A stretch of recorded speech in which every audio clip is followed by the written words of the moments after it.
Our experiences with people could be bitter or sweet. Of course, we all desire to have relationships where we can be fully seen, fully heard, and fully loved.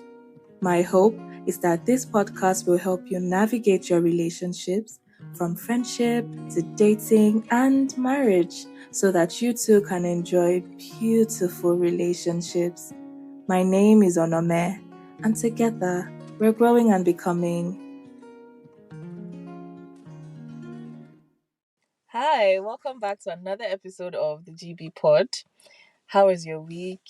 I hope you had a very lovely week. I had a very stressful week, but you see, adult saying, yeah, it just never stops. Like, time doesn't wait for anyone. The days just keep running. But I hope that you are taking time to just relax, to take care of yourself, look after yourself, make sure that you are resting enough, you're eating healthy. Thank you to all of you who listened to the last episode and the one before that. So if you're listening now and you are yet to listen to the last two episodes right after this one, please go back and listen. Trust me, you need it. I'm really, really, really thankful for all the warm and beautiful reviews that you have been sending in. I posted a few of them on our Instagram page. If you're not following us, this is a good time to log on to your Instagram and follow us at GB_podcast. And also follow us on your streaming platform and rate the podcast. That is how we can have the visibility that we need to reach more people. But yeah, today's episode is a very interesting one. I'm pretty sure that you like it. And even more because I have my first guest with me, someone that I love so much. And you love her too. She's such a fantastic person. Hi! Hi. Hi, Anna, man. I love you. I love you so much. She looks so much. beautiful right Aw. now. If you check through our Instagram and you see the beauty that I'm staring at, wow. Thank Kewe, you. thank You're you. so beautiful too. Thank you for being here. I'm just going to let you introduce yourself real quick. Well, my name is Kewe, guys. Ndakara Kewe. The Indakara Kewe. If you don't know Kewe, what are you doing? Who do you know? Who do you know? Kewe is such an amazing person. She's a writer, a phenomenal writer. You're releasing a book on the 14th of February. Yes, I am. Wow.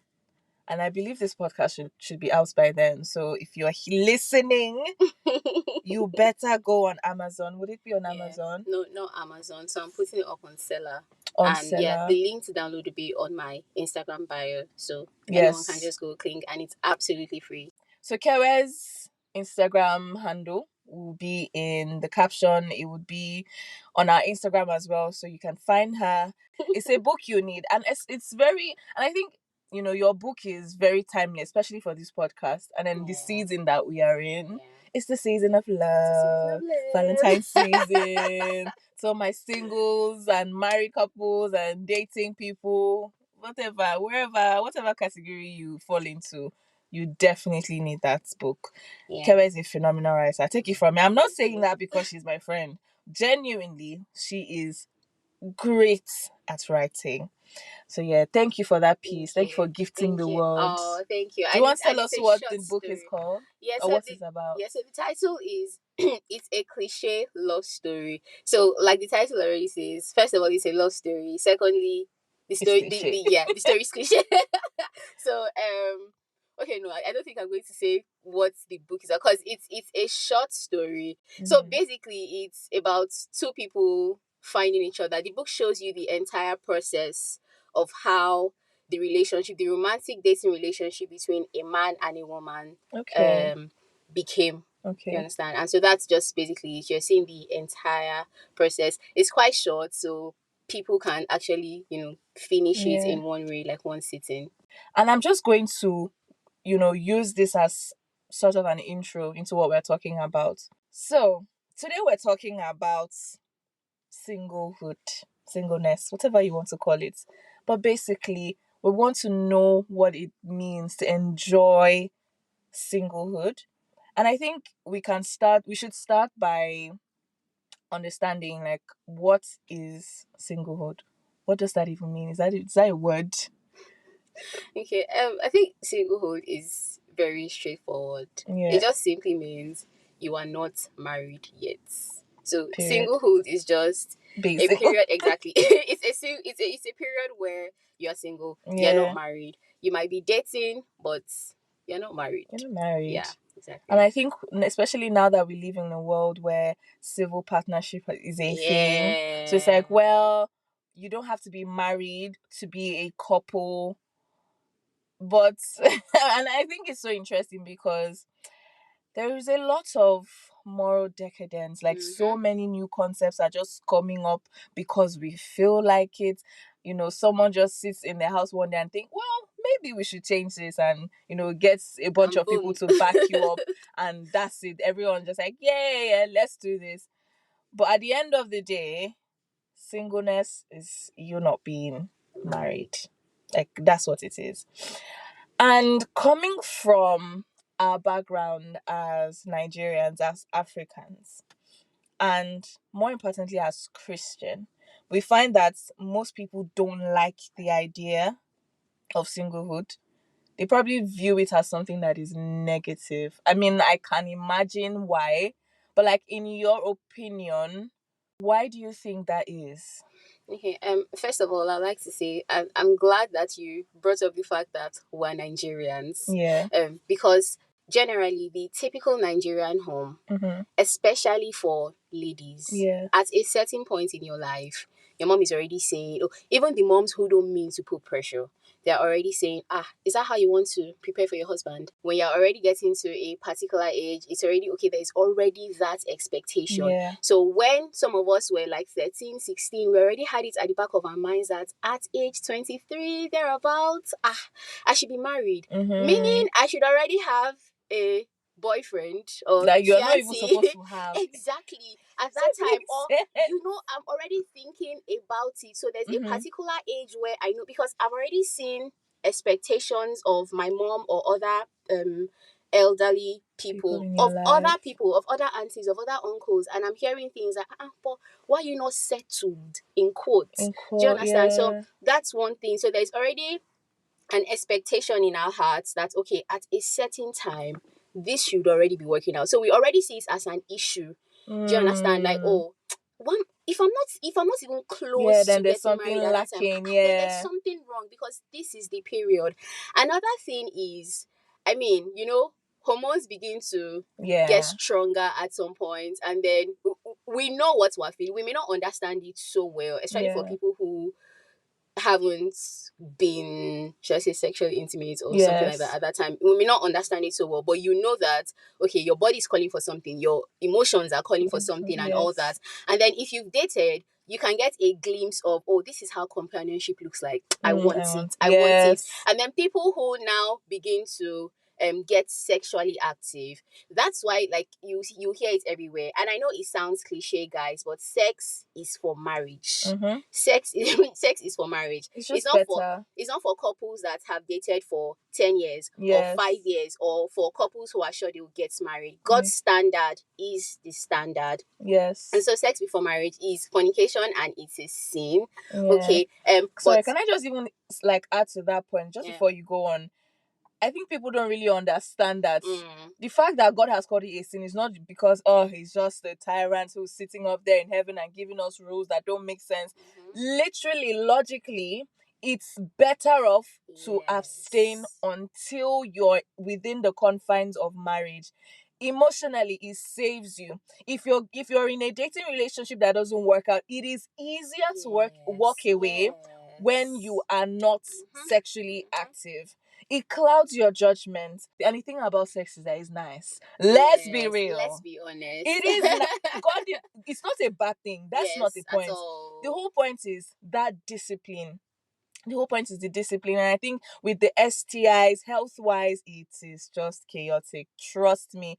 you don't need it. The research is there. Yeah. Science also tells you abstinence is the Yes. best thing you can do, especially as an adult in your relationship. It saves you unwanted pregnancies. It saves you from STIs. It saves you from emotional baggage. It saves you. It helps you actually nurture relationships. Yes, it helps you trust as well. Yes. Because I've seen so there was somebody who was just, she just confided in me, and I was really, really young at that time. Yeah. And she said the reason she thought her husband was sleeping with somebody else was because they were, she said they were sleeping with each other, they were having sex before they got married, and they actually got married, but it was just on her mind. I mean, it's not news to you. And then that was also at age 17. I already knew, it means that I can expect you to do with somebody else what you've done with me. Yes. Because you didn't know how to control yourself with me. And so I can just assume that you're not controlling yourself with someone. So that was just ingrained in my mind. I'm like,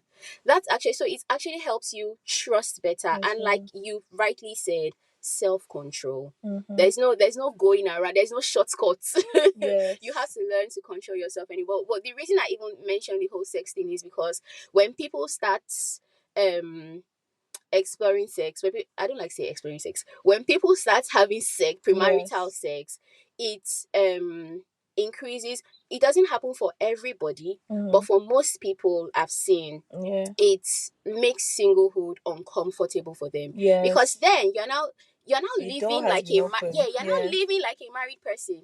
And so when you're living your life like a married person, you may not have moved into a house with the guy already, but you guys are already living that life, and so you want it even more. So all those things, it's just, and then I mean, seeing it everywhere, you're like, I want it, and then to desire it is a good thing. Absolutely. But it just becomes a problem when that's all you desire, that's all you think about. Yes. That's all you think about. You're not even preparing, you're not doing anything, nothing. It's just, and that's what makes like singlehood such a chore. Yes. I'm just going to right off the back of the whole idea of self-control. It has a ripple effect across other aspects of your life. If you are able to discipline this body, this flesh, you can discipline yourself any other way. I'm telling you. You can do it. So it's not just a thing of, okay, well, what's the point? It is a life skill that you need. I think one thing I would say is, like, singleness is a time to enjoy yourself. I'm not saying that non-singleness is not a time to enjoy yourself. No. And I think it's very important that people don't compare. Yes. Just take it for what it is. It's a statement. Singleness is a time for you to enjoy yourself. And that's on period. That's on period. It's a time to enjoy yourself, full stop. We don't need to go back and forth with this. It's a time for you to explore life. And I also need to clarify, when I'm saying explore life, people tend to think of all the negative things in the world, the wild things. No, you don't need that. Like, why? You don't need that. Explore life in the sense that you can try out new jobs. You can learn new skills. You can decide to travel to a new country, a new state, a new town, depending on what your, your standards are. But like, you can do things that are moral and enjoy this thing called life. Make friendships. Oh my God. As women, we can put ourselves into our female community. Yes. As a guy, you can make those friendships with your bros, because when you are married, your first priority is your partner. Exactly. And that's one of the things that singleness gives you. It gives you the gift of free time. I don't know, like, to you, when you think of that, like the gift of singleness, what comes to mind?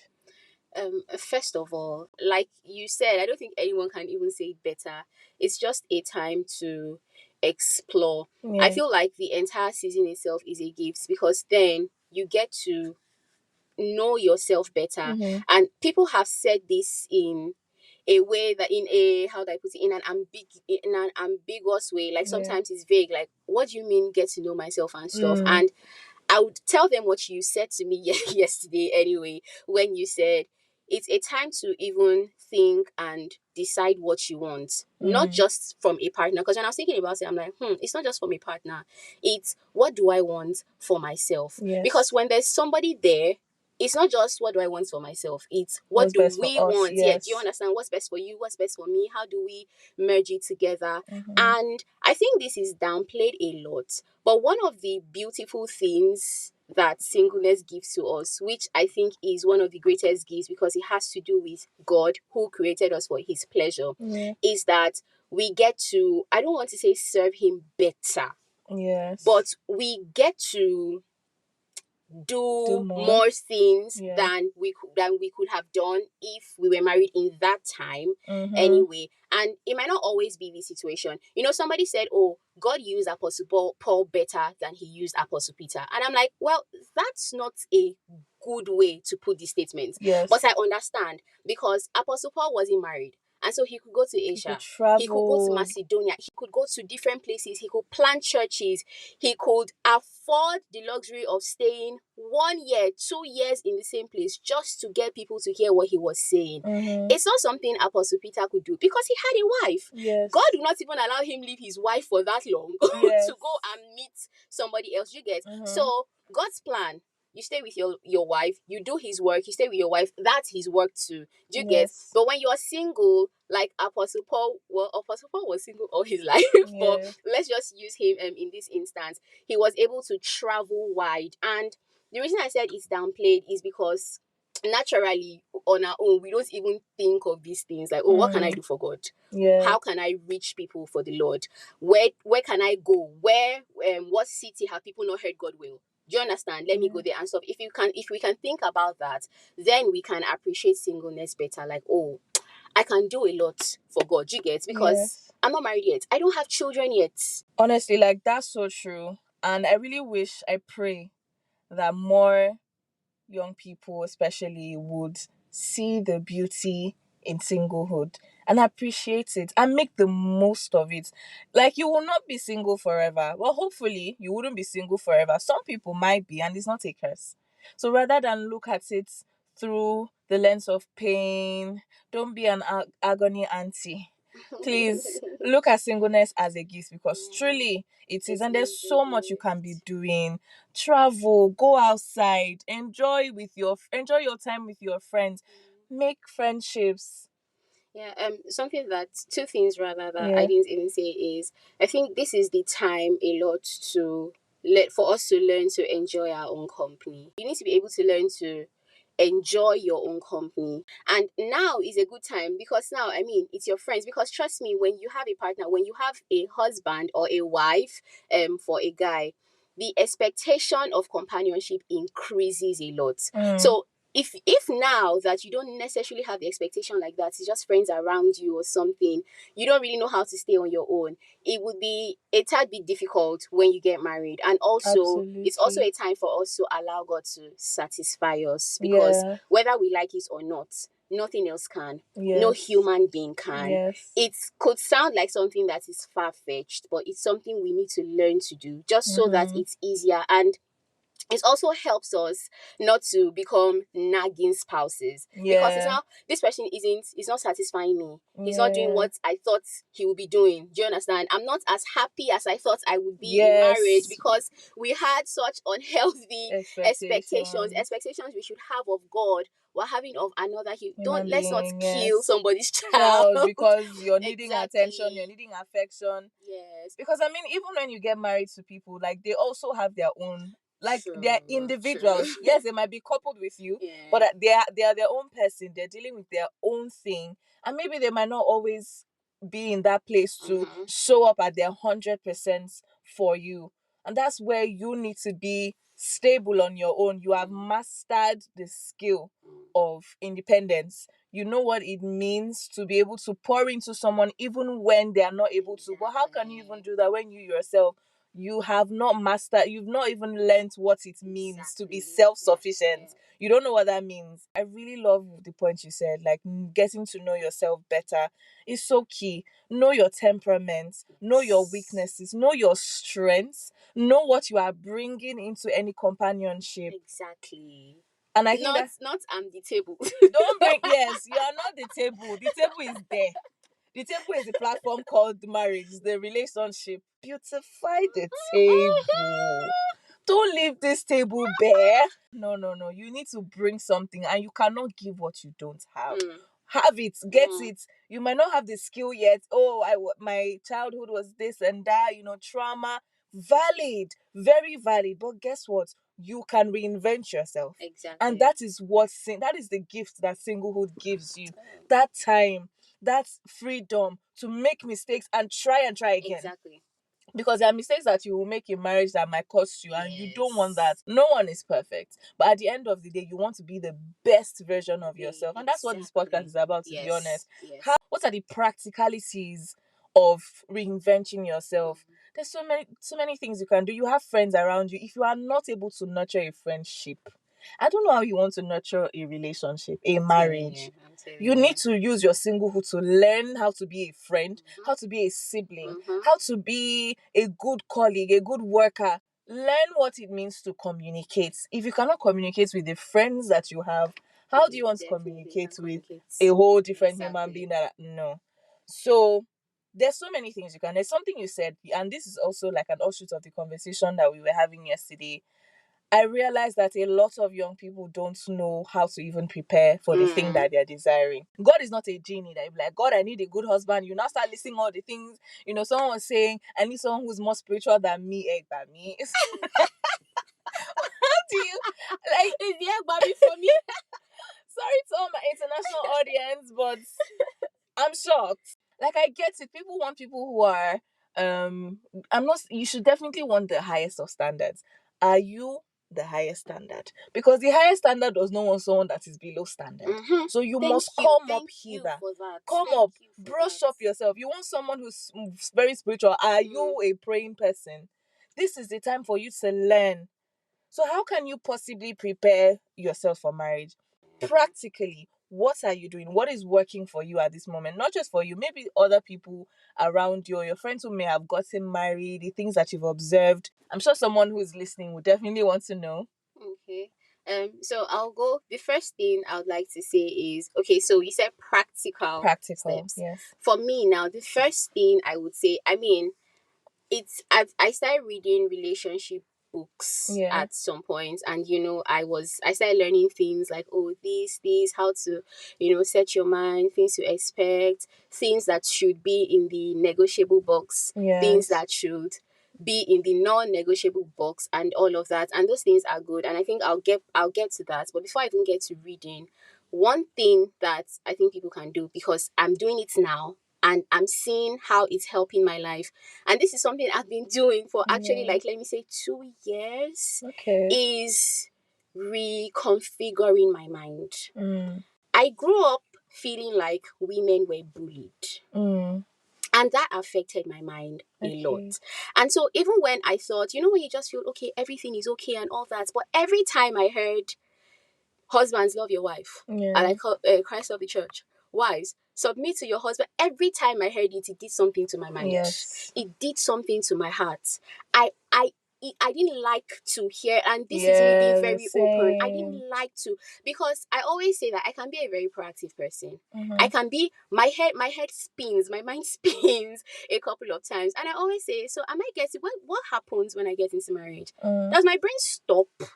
How am I supposed to submit to you? It did not really help that the guys around me, even when, they are prayer warriors, they are, people who give themselves to the word and all that, it just didn't really seem like the wisdom they were getting from the Bible was being applied in their lives. It didn't feel like we had enough teachings directed to men. I just felt people were preparing ladies to become wives for husbands who didn't exist. And for the longest time, I just felt I wouldn't be able to find a man who would have the capacity, a good enough capacity to lead me. And that's something I had to unlearn. And I can say this is the first time in a long while that I've been able to sit under a teaching and I'm hearing love and submit.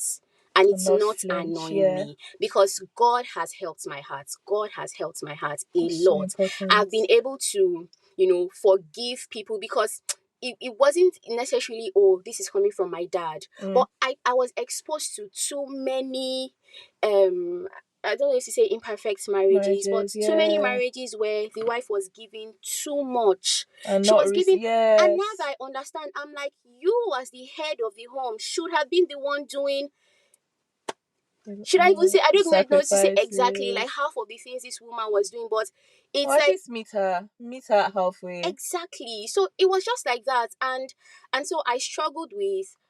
I'm not in a relationship right now, but I was in a relationship up until last year May. And one of the things I struggled with the person I was dating was the fact that his primary love language was acts of service.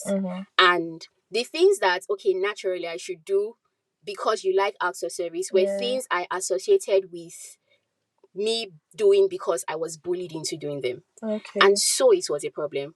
If you like acts of service, then there are certain things that you would like to do. And if I do them, I'll just feel like, I'm doing, you want me to do it because I'm the woman. You want me to do it because do you understand? And so those, I'm coming in with fights and all those things. You already have such a high I wall. had to sit down, apologize, say, okay, this is, do you understand? This, I think this is where this is coming from. And one thing I did was to seek counseling from my pastor. This is it. This is my house. So he has been helping me. I don't know if I can mention the pastor's name here, but my pastor anyway in my church. You can mention the church. Okay, my church is Celebration Church, guys. Whoop whoop. If you're looking for a church, I highly recommend Celebration Church. Yes, popularly known as CCI. And so he helped me a lot, and he didn't hold back from the things he had to tell me. I'm sorry, I know that I'm hammering on this a lot, but I'm hammering on this because it's the experience of too many ladies. And we either don't want to admit it or we don't know. And so even when we feel like we are prepared enough in a lot of things, or I see marriage as a good thing because God created marriage and all of that, there is still that preconceived notion that it's not going to be the same again and I'm not really going to like it in marriage. Do you understand? But I mean, I know I have to get married anyway. It has to be worked on. It has to be worked on just so that we're coming into marriage with the best frame of mind, at that time. It's just too important. That being said, I will now say read the Bible to know exactly, because that's what I now started doing afresh. What does the Bible say? And then I started understanding, this is how he's supposed to love me. I know I'm supposed to love my neighbor like that, so I should love my husband like that. But there has to be order. Do you understand? My brain doesn't stop working when I come in, but if I'm submitting to you, you have to be, you have to be a wise man. You have to know what it means, you have to understand the call to being a husband. And so if you understand it, then, I mean, even if you make mistakes, it's okay. It's okay in that time. Do you understand? So understanding what God's standard is for marriage, and then, I mean, reading books too, good books, sitting under the right relationship teachings, and listening attentively so that I can be better. Because one prayer point I've been praying, especially in this month of February where we're learning about relationships a lot, I have been telling God every time, I will not hear and remain the same person. I will hear and be better. It will be obvious that I've gained something in this month. Absolutely. And somebody was saying it that, Karen, this love code month is really working on you. I say, I'm not joking with my life. Yes. And I'm not joking with the person I'm going to get married to either. It's, hey, it's this or this. Nothing else. And so just, put in my mind. And one thing, and this last thing I would say anyway, one thing I've also been doing this period is declaring words. I will not withhold my love. I will not be afraid to love. I will not be afraid to forgive. I will not be afraid to be vulnerable.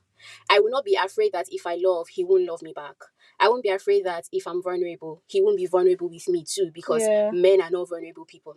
I will find the right man. The right man that knows to be vulnerable with me. You can't be like that with everyone. The right man who would love me. The right man who will love me because he loves the Lord. Reconfiguring my mind by declaration. And words are so powerful. That has helped me a lot, because when the devil is coming, I remember the words. In fact, the Holy Spirit says, Karen, what did you declare 5 minutes ago? And then I start declaring again.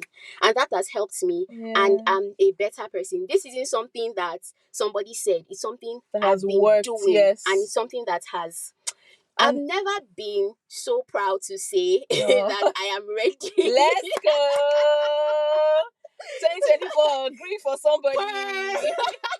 Wow, you've just said a lot of profound words, and it's so interesting because that is exactly what I did. Wow. And for me, at the time, it wasn't an intentional thing. Like, it wasn't this approach. It was more like an instruction from God. I Mm. remember then I was on holiday in Turkey, and I, like, randomly, like, the Lord spoke to me and said, why do you not pray about your relationship life? Then I wasn't seeing anyone. I wasn't in the mood to see anyone. I was such a career babe, like, and I had preconceived notions of marriage, like marriage will limit me if I want to achieve all these things. If I'm thinking global career status, marriage will be such a hindrance. So it was just off the charts. It was off the table for me.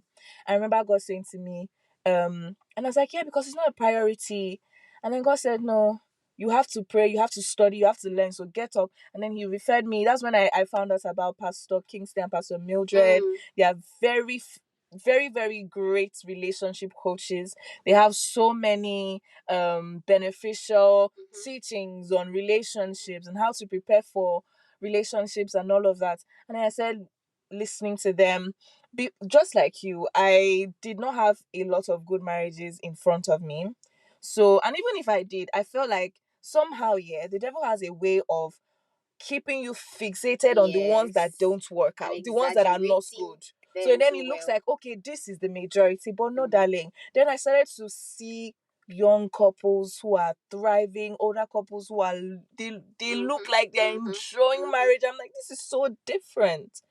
And then God started to help me to shed off those wrong thoughts, those wrong ideas, and learn afresh. It was a call to learn. Like, He helped me get rid of those wrong mindsets. Like a baby, He took me through the basic, set smart expectations of a partner, of a relationship. What is your gold standard? And you said something about counseling. Please, if you have trauma, which is very valid, especially if you are coming from an African home, I can say this confidently. There are some trauma that you need to unpack. Go and unpack it with a counselor. You might not be able to afford counseling therapy. You might have a pastor in your church. Please speak to your pastor. Find a coach that loves you and let them help you. Or even speaking to your friends helps you unpack some of these things. Some of you have wise friends, but you are not taking advantage of the wise friends that you have. I'm not saying go and burden people with all your problems. Another thing is, let it go, let the trauma go. As you're talking about it, don't stay there. I know people who love to relish in trauma. Please, in this 2024, I beg you, don't do that. I know it sounds like it's easy, and I'm saying that as someone who myself, I have experienced things that I have taken years to unpack. It's not magic. At all. You will not change tomorrow. Things will not just change. Your mindset will not just change. It starts from somewhere. Let it be that from today, after you have listened to this podcast, let your process start here and now. It is possible for you to enjoy the gift of singlehood. It's possible for you to enjoy the gift of marriage. All these things are great. But what should you be doing? Learn about yourself. Spend more time with yourself. Build your relationship with God. Be established in God first. Do other things with your time. Aspire for things so that when you find someone, you also find someone who has something going for themselves, and both of you come together and you make a hit. There's so much. And I think this one episode will not be enough to talk about the beauties of singlehood. Sometimes married people will tell unmarried people, don't be in a hurry, da da da. Genuinely, they mean well. But there's no timeline. There are people who are married at 23, people who are married at 30. There's no timeline.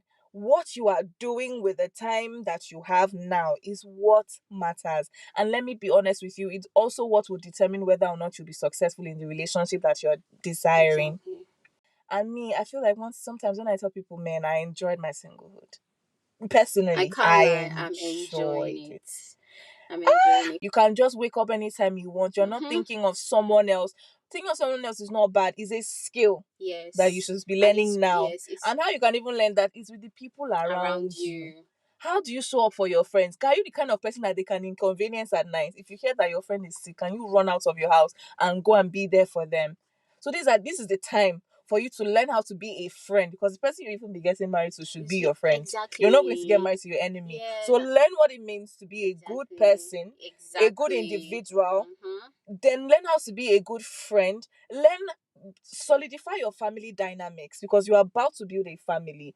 If you are not having a good relationship with the family that you already have, what exactly do you want to do with the one that you are yet to have? Learn all these things. It's a learning. Exactly, like we always hear, single you. Yes. Married you. Marriage does not. The ring doesn't just turn you into a brand new person. It's just a piece of jewelry. Exactly. The marriage day is just a day, right? It's business as usual. But like, the things that you have learned in your singleness is what you will take to build a successful marriage. And that's where a lot of people miss it. So if you're thinking about it, start doing the work. And obviously, I'm not saying wake up every day with the agenda that I am preparing for marriage. No, just wake up every day and be you. Be the best version of yourself. Wake up every day with the desire to grow and become everything that you want to see in a partner. I really hope that you make that decision today. It's not automatic. Like, you have to take the intentional steps. There are practical ways to do that, and hopefully I'll be sharing, some of them on our Instagram page. So do look out for that, and we'll definitely have more episodes like this where we really sit down to unpack the many facets of singlehood. One episode is not enough, because singlehood has different facets. Like, there's so much to talk about around this topic. But yeah, I really hope that you have learned a lot. Thank you so much, Kere. Thank you for having me. I'm so glad. I've been nodding my head so much because of the things I've been hearing. No, I'm so glad. Like, you've shared a lot of profound words here, and I'm really grateful. Thank you for giving us your time. Thank you. And now we'll be going to church, because this is a Sunday morning, and we are just sat in the back of my husband's car. But yeah, thank you so much. Thank you. And thank you to all of you. Thank you for listening to this episode. I will see you next week. Have a lovely rest of your week. Bye. Bye. Thank you for staying to the end of this episode. For questions, feedback, and sponsorship inquiries, send us a DM on Instagram at gb_podcast, or email us on the gbpod@gmail.com. See you on the next episode.